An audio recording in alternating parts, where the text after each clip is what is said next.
All thoughts, all passions, all delights, whatever stirs this mortal frame, all are but ministers of love, and feed his sacred flame.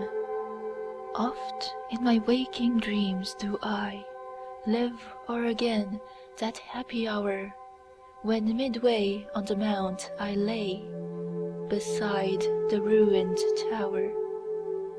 The moonshine stealing o'er the scene had blended with the lights of eve, and she was there, my hope, my joy, my own dear Genevieve.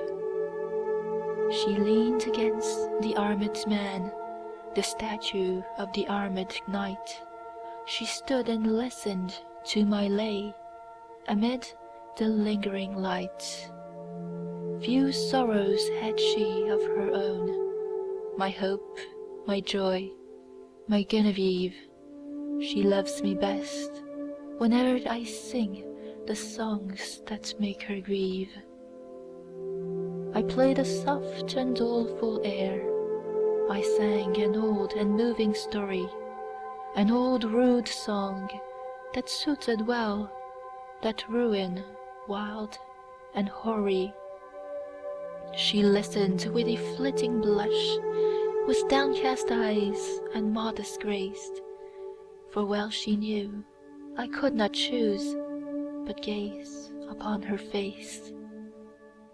I told her of the knight that wore upon his shield a burning brand, and that for 10 long years he wooed the lady of the land.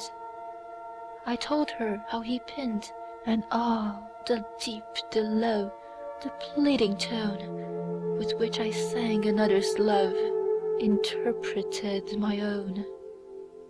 She listened with a flitting blush, with downcast eyes and modest grace, and she forgave me that I gazed too fondly on her face.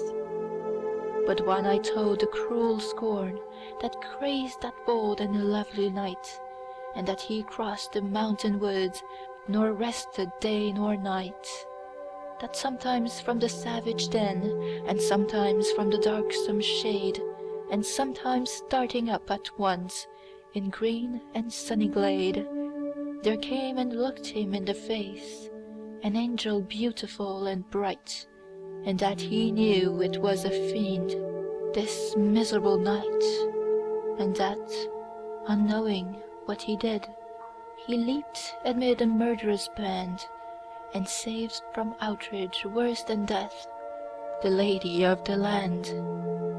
And how she wept and clasped his knees, and how she tended him in vain, and ever strove to expiate the scorn that crazed his brain, and that she nursed him in a cave, and how his madness went away when on the yellow forest leaves a dying man he lay.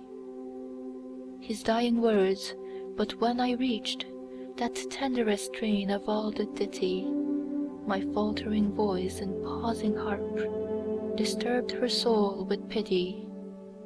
All impulses of soul and sense had thrilled my guileless Genevieve, the music and the doleful tale, the rich and balmy eve, and hopes and fears that kindled hope, an undistinguishable throng, and gentle wishes long subdued and cherished long. She wept with pity and delight, she blushed with love and virgin shame, and like the murmur of a dream, I heard her breathe my name. Her bosom heaved, she stepped aside, as conscious of my look she stepped. Then suddenly, with timorous eye, she fled to me and wept. She half enclosed me with her arms, she pressed me with a meek embrace, and bending back her head looked up, and gazed upon my face. 'Twas partly love, and partly fear, and partly 'twas a bashful art, that I might rather feel than see the swelling of her heart.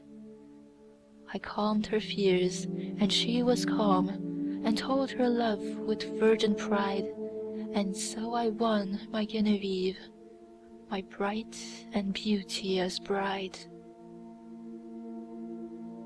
End of poem. This recording is in the public domain.